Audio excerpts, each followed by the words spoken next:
The Last Stand. The vast emptiness of space stretched before Captain Maya Chen as she stood on the bridge of the HSS Reckoning.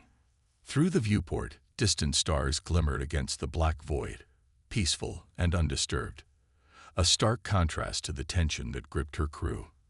The holographic display before her showed 67 red markers approaching their position, each representing the Zexian warship. Against them stood a single blue dot, the Reckoning itself. "Status report," Chen ordered, her voice steady despite the gravity of their situation. Lieutenant Rajpatul looked up from his console, dark circles under his eyes betraying days without proper rest. "The Zexian armada has entered the system, Captain. We're tracking 67 capital ships, over 200 support vessels, and countless fighter squadrons." "And us," murmured Commander Diana Kovac, the ship's first officer. "And us," Chen echoed, her fingers tracing the edge of her command chair. The HSS Reckoning wasn't an ordinary vessel. It represented humanity's last hope, a prototype warship built in secret after the fall of Earth and the inner colonies. Its hull contained experimental technology never before tested in actual combat. After 8 years of brutal war against the Zexian Empire, humanity had been pushed to the brink of extinction, their once proud fleets reduced to scattered resistance cells, and this single advanced ship. "The Zexian Supreme Commander is broadcasting on all frequencies," Communications Officer Lai Wei announced. "They're demanding our immediate surrender." Chen's lips curved into a grim smile. "Supreme Commander Vorax thinks humans are merely evolved primates waiting to be subjugated. Let's show him how dangerous primates can be when cornered." The crew exchanged glances. Everyone had heard stories of Vorax's brutality toward conquered human colonies. The six-limbed alien commander had made examples of worlds that resisted, turning once thriving planets into barren wastelands. Chen returned to her command chair and sat down, her back straight. "Tactical. What's our defensive capability?" Tactical Officer Asha Kapoor's fingers danced across her console. "Shields at maximum capacity, Captain, but they won't hold against a concentrated attack from more than 7 enemy ships simultaneously. Conventional weapons fully operational, but we're limited in ammunition." Chen nodded, assimilating the information. The odds were impossible. No military strategy in human history suggested that one ship could defeat a fleet, but there was no other choice.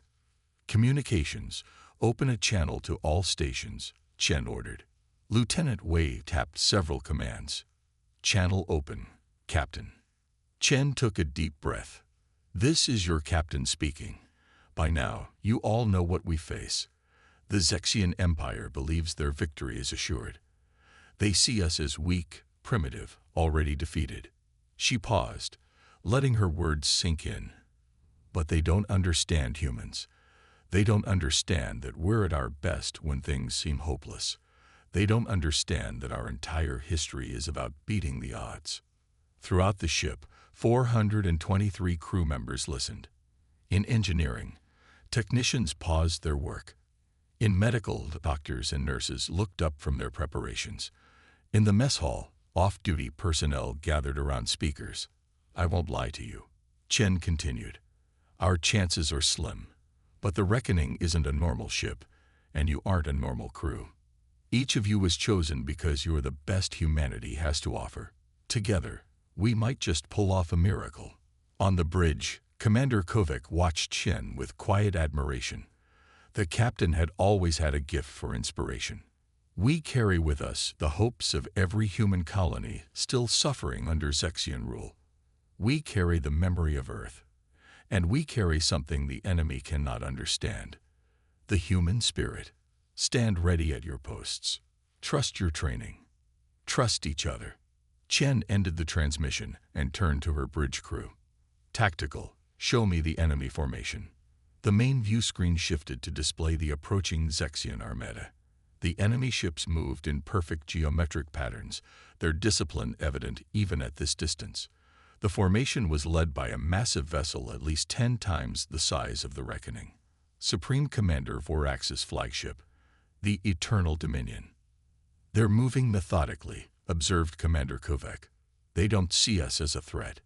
Chen nodded. "Good. Their arrogance gives us time." She turned to Navigation Officer Isabella Reyes. "Set course for the asteroid field near the fourth planet. Full impulse power." Reyes's fingers moved across her controls. "Course set, Captain." "Executing." The Reckoning moved swiftly, its engines glowing blue against the blackness of space. The ship accelerated toward a dense field of asteroids, some as small as a shuttle, others larger than the ship itself. "The enemy has detected our movement," reported Sensor Officer Mateo Santos. "They're adjusting course to intercept." Chen smiled slightly. "Are they sending the entire fleet?" "No, Captain. They've dispatched a squadron of 14 destroyers." "Just as I hoped. They're still underestimating us." Chen turned to Weapons Officer Nadia Ivanova. "Prepare to deploy Mine Pattern Alpha once we reach the asteroid field." Ivanova nodded. "Mine's ready, Captain." The Reckoning reached the asteroid field first, its smaller size allowing it to maneuver between the floating rocks with precision. The pursuing Zexian destroyers were forced to slow down, their bulkier designs less suited for tight spaces. "Deploy mines," Chen ordered. Ivanova pressed a series of buttons. "Mines deployed, Captain." The Reckoning released dozens of small, dark objects that blended perfectly with the asteroids. Each mine contained enough explosive power to cripple a destroyer. The ship continued deeper into the field, drawing the enemy vessels after it. "Enemy ships entering the minefield," announced Santos. Chen nodded. "Detonate on my mark." She waited, watching as the enemy ships moved deeper into the trap. Mark. The silence of space was broken by a series of devastating explosions. The mines detonated in sequence, catching the Zexian destroyers by surprise. 5 enemy ships were destroyed instantly, their hulls ripped apart. 6 more suffered critical damage, drifting helplessly through space. 3 enemy vessels still operational, reported Santos. "They're retreating from the asteroid field." A cheer went up from the bridge crew, but Chen raised her hand for silence. "This is just the beginning. Supreme Commander Vorax won't make the same mistake twice." As if on cue, the tactical display updated. The main Zexian fleet was changing formation, spreading out to surround the asteroid field. "They're deploying patrol ships to all exit points," said Santos. "They mean to trap us here." Chen's expression remained calm. "Communications, send a distress signal." We looked confused. "Captain." "There's no one to receive it." "I know, but I want them to think we're calling for help. Make it seem like we believe reinforcements are coming." Understanding dawned on Wei's face. "Yes, Captain." The false distress signal had its intended effect. The Zexian fleet shifted again, several ships moving to patrol the outer system, looking for non-existent human reinforcements. "Their formation is thinning," observed Commander Kovac. Chen nodded. "Now for the difficult part. Navigation. Plot a course directly toward the enemy flagship. Maximum speed." The bridge fell silent. Even for the Reckoning, attacking the Supreme Commander's ship directly seemed like suicide. "Captain," began Kovac, "with all due respect." "I know, Commander," Chen interrupted. "It seems reckless, but sometimes the best defense is an attack so bold that your enemy can't believe you'd attempt it." Kovac hesitated, then nodded. "Yes, Captain." The Reckoning burst from the asteroid field at maximum speed, its engines straining as it rocketed toward the heart of the Zexian fleet. The move was so unexpected that the enemy took precious seconds to respond. Seconds the human ship used to close the distance. "Enemy vessels moving to intercept," reported Santos. "Time to contact, 45 seconds." Chen's hands tightened on the arms of her chair. Shields at maximum. All weapons ready. The Reckoning raced toward its destiny, carrying with it humanity's last hope. Whether they would survive the next hour was uncertain. But one thing was clear: they would not go quietly. They would fight with everything they had. They would show the Zexian Empire that humanity was not to be underestimated.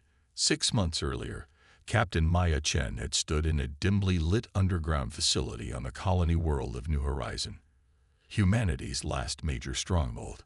The room was filled with scientists and military officials, all gathered around a holographic display showing a glowing blue core. Dr. Eleanor Zhang, the project's lead scientist, gestured toward the display. "Project Phoenix," she announced. "Humanity's last hope." Chen studied the hologram. "What am I looking at, Doctor?" "The quantum fold drive," Zhang replied. "A theoretical propulsion system that manipulates the fabric of space-time itself." "Theoretical?" Chen questioned, focusing on the troubling word. Zhang's expression grew serious. "We haven't had time for proper testing. If pushed beyond 70% capacity, the system could become unstable." "Unstable how?" Chen asked. "Best case, a localized quantum rupture that disables the ship. Worst case," Zhang hesitated, "it could create a tear in space-time with unpredictable consequences." General Williams, the ranking military officer, stepped forward. "We're installing it on the Reckoning regardless. We're out of options, Captain. Earth has fallen. Our colonies are being conquered one by one. We need a game changer." Chen looked at the hologram again. "And this is it. Our last hope rests on untested technology." "Sometimes," Dr. Zhang said quietly, "hope is all we have left." Now, as the Reckoning hurtled toward the heart of the Zexian fleet, Chen remembered that conversation. Their last hope was about to be tested against the greatest military force in the galaxy. "Enemy weapons locking on," reported Tactical Officer Kapoor. "Multiple energy signatures detected." "Evasive pattern Delta," Chen ordered. "Keep us moving." The Reckoning began a series of rapid, unpredictable maneuvers, its advanced inertial dampeners allowing it to change direction with impossible speed. Several enemy shots missed, but not all. The ship shuddered as energy beams struck its shields. "Shields at 83%, reported Kapoor. "Continue approach," Chen commanded. "Weapons, target the lead Zexian cruiser. Full spread of conventional missiles." The Reckoning returned fire, launching a volley of missiles toward the nearest enemy cruiser. The missiles detonated against the cruiser's shields, temporarily overwhelming them. A follow-up shot from the Reckoning's main cannon struck the vulnerable ship, splitting it apart in a silent explosion. But the victory was short-lived. A massive energy beam from the Eternal Dominion caught the Reckoning mid-maneuver. The impact was devastating. The ship lurched violently, throwing crew members against consoles and bulkheads. "Hull breach on Deck 4, shouted Chief Engineer Takashi Yamamoto over the comm. "The drive housing is damaged." An explosion rocked the ship, throwing crew members to the floor. Warning lights flashed across every console. Smoke filled the bridge as a secondary power conduit ruptured. Casualties reported in sections 3, 5, and 7, reported Medical Officer Elena Sokolov, her voice steady despite the chaos. Chen pulled herself back into her chair. Blood flowed from a cut on her forehead, but she ignored it. "Status of the quantum fold drive." Yamamoto's voice came through, broken by static. "Containment field is holding, but barely. We've lost the main cooling system." Switching to backup. The tactical display showed the Zexian fleet closing in for the kill. The Reckoning had injured them, had destroyed several of their ships, but the outcome was never really in doubt.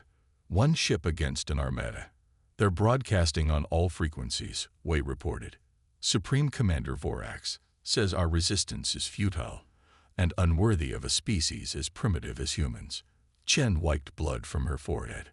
Her eyes moved around the bridge, taking in her crew. Some were injured. All were afraid. But they continued to work at their stations, continued to fight. The ship rocked violently again as another volley of Zexian weapons fire struck home. Panels exploded, showering the bridge with sparks. The lights flickered and died, replaced by the red glow of emergency power. "Shields failing," reported Kapoor, her voice barely audible over the alarms. "Critical systems failing across all decks." Chen knew they had reached the moment of truth.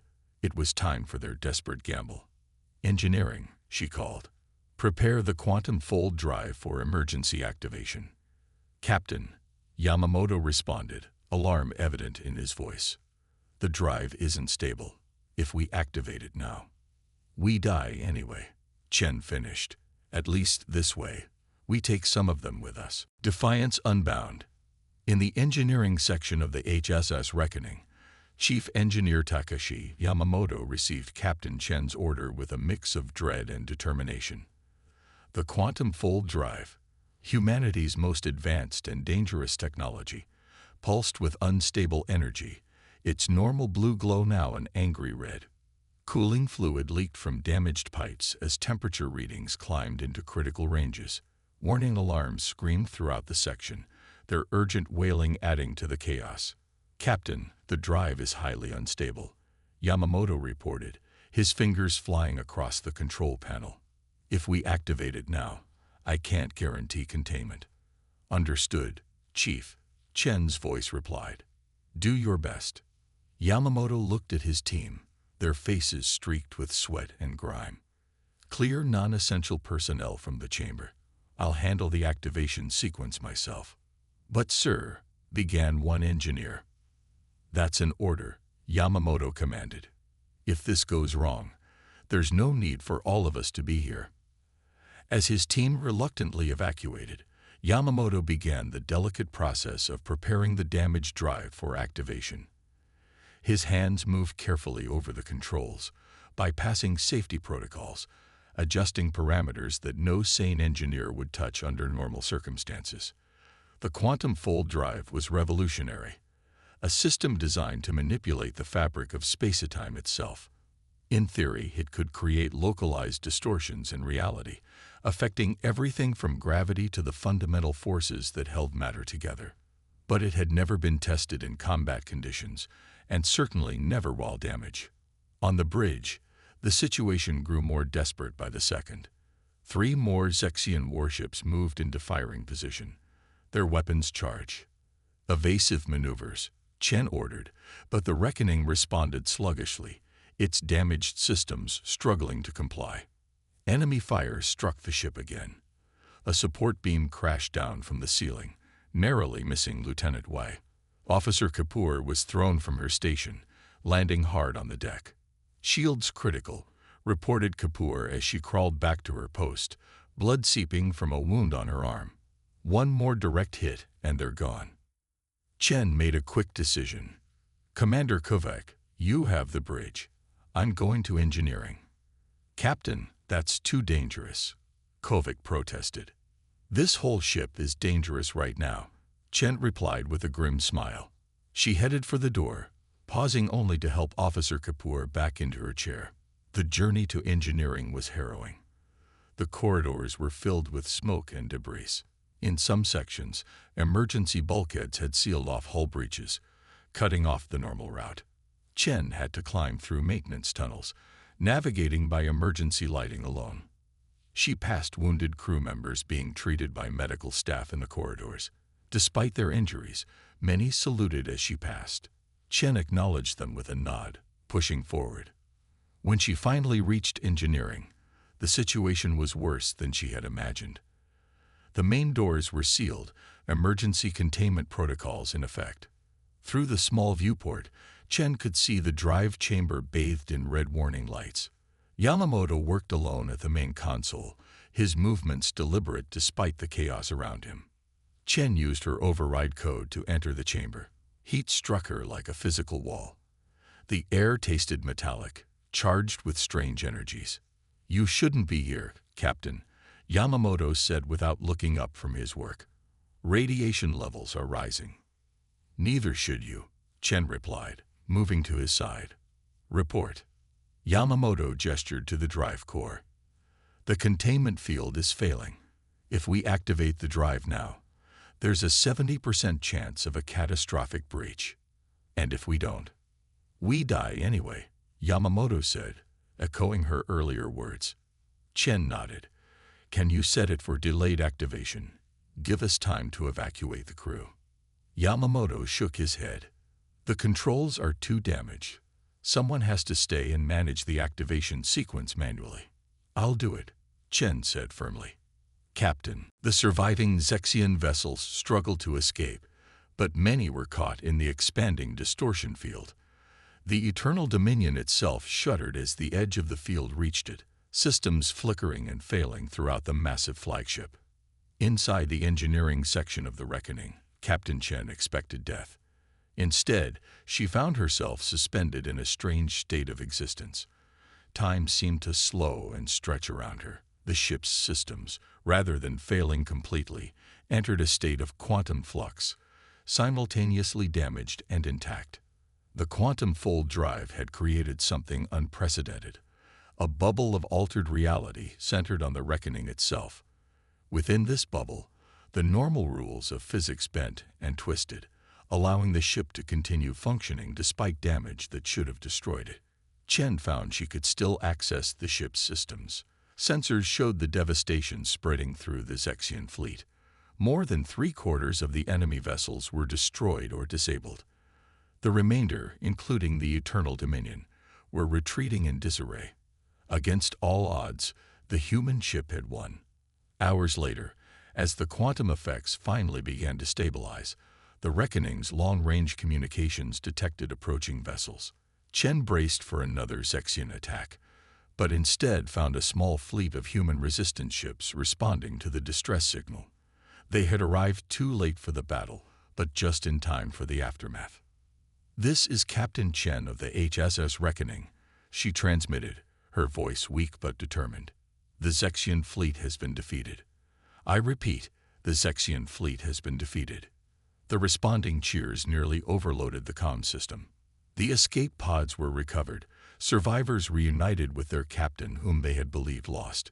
Chief Engineer Yamamoto stared in disbelief at the readings from the quantum fold drive. "It shouldn't be possible," he murmured. "The drive didn't just survive, it's evolving. The quantum effects are becoming more stable, more controllable." Chen looked out at the scattered remains of what had been the most powerful fleet in the galaxy. "We've bought ourselves time," she said, "and we've given humanity something even more valuable." "What's that, Captain?" asked Commander Kovac. Chen smiled. "Hope." 3 months later, reports spread throughout human space. A lone ship had destroyed the pride of the Zexian fleet. Supreme Commander Vorax had been relieved of command, disgraced by his defeat. The Empire, once thought invincible, had been revealed as vulnerable. Resistance cells grew bolder. Other colonies, seeing that the Zexians could be defeated, joined the fight. And at the center of it all was the HSS Reckoning, no longer just a ship, but a symbol of humanity's refusal to surrender. As Captain Chen stood on the bridge of her repaired vessel, looking out at the gathering human fleet, ships pulled from hiding places across the galaxy, crews inspired to fight once more. She knew the war was far from over. But for the first time since Earth fell, humanity was no longer just surviving. They were fighting back. And the Zexian Empire had learned a vital lesson about humans. Never underestimate a species that thrives on defying the impossible.